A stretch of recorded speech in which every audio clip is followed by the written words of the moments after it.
My name is Josephine Akia Luyembazi. I'm the country coordinator for Participatory Ecological Land Use Management, PELUM Uganda. We're really looking at in anticipation for the second convening.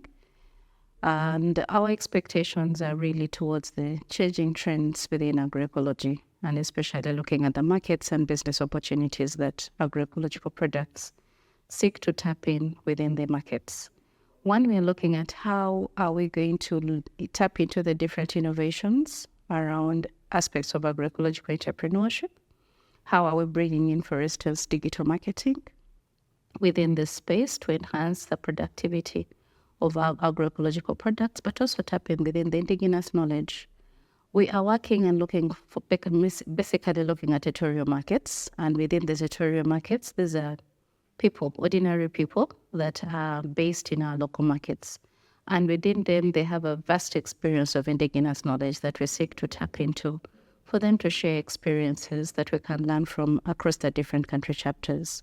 We're also seeking to see how are we going to inform policy change and legislation around the areas of agroecological entrepreneurship and market abilities. So we're also anticipating that we are going to garner as much input from the different countries that will be participating to inform different policy processes and reforms right from national level to regional level and also globally. One thing in terms of what we would focus on within this new theme are issues around food sovereignty. Food sovereignty or aspects of food are those that are very much speak to the heart. Food is your identity. Food describes you. Food is what you eat, is what you are. Food is your culture. So we are looking at the aspect of food sovereignty and how these entrepreneurs contribute towards this. We're also looking at aspects around climate resilience agriculture. Climate change is here. We've been affected in quite numerous ways. Prolonged droughts, heavy rainfalls, flooding. So we also anticipate that we need to see how are we contributing towards climate resilience through sustainable food production systems that agroecology presents. The other is also on the intersection of agroecology and the other food systems that prevail. We know that agroecology is unique and presents a lot of opportunities as compared to other food systems, but there is need for us to have an intersection. There is need for agroecology to be recognized as a sustainable food system that does a lot in terms of improving soil health, improving animal health, but also the overall conducive environment that all the different ecosystems around us prevail. This festival is a very unique festival within Africa.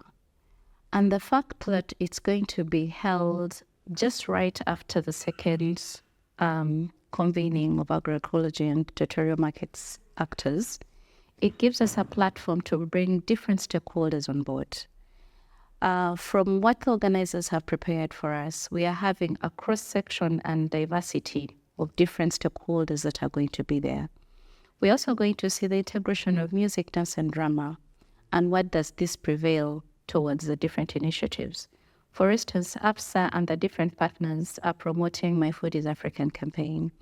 This campaign goes along to show us our cultural heritage, to show us our identity, to show us the cultural values that each one of us attaches to food. And this is also going to be a space where different farmers from the different African countries are coming together to share seed. We also know that seed of late has grossly been affected in terms of the different technologies that are being advanced or pushed to see that the seed that we have is towards commercialization compared to the initial African traditional systems where we would share seed peacefully as a community, where we would have different people coming and partaking of the different food festivals. So this is out there to showcase our African heritage and cultural values that we have towards food, but it's also bringing across different stakeholders, policymakers, chefs, and it's a space for us to learn as well. How do the people in Zimbabwe, for instance, value seed? How do they conserve seed? How do they even breed seed? How do they ensure that it moves along, especially those indigenous varieties that are nearing extinction? we need to see how do we conserve them for the future generations. One of the key outcomes that I really anticipate is increased awareness, one on agroecological food systems, in terms of the food systems, in terms of the available market opportunities, in terms of the rich indigenous knowledge that we're going to get from especially from the Good Seed and Food Festival. I'm also looking at this having a clear communique or clear policy recommendations on how we can be able to inform different legislations, especially at country level. For instance, in Uganda, we're at a point where we're developing the National Agroecology Strategy, and this strategy clearly looks at how do we upscale the promotion of agroecology within the country. For you to be able to produce, you need to have, for you to be able to market, you need to address your production capabilities. So there's need for us to increase productivity, for us to be able to address the different markets. This is also going to be a space for us to look at how do we, as agroecological movements, prepare ourselves for the upcoming debates and discussions around the climate change policy discourse. We are already in the preparations of participating in COP29, and we think that this space will also give us very good recommendations that we can use to influence the COP processes when it comes to the climate change debate. In terms of funding is also another area. We are using this platform to create as much awareness, but also change the narrative around agroecology.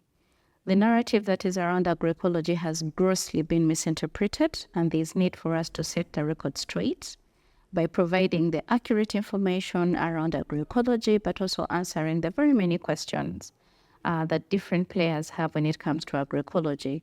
For instance, can agroecology feed the world? What exactly is the uniqueness when it comes to agroecological foods for them to be able to have preferential treatment, for instance, within the markets? How can we build on the different ecosystems, the different partners, for us to have that collective voice when it comes to agroecology? This is a space where we shall have different stakeholders between the public and the private actors meeting. So our very expectation is for us, one, to create awareness. How do we move this message out of the platform, out of the convening, out of the festival to the different stakeholders? So we expect that we will have to see how do we get this communication in the different media channels. Luckily enough, there's a lot of advancement in technology. How do we contribute to having content within our social media platforms for the public to see, for the policymakers to see?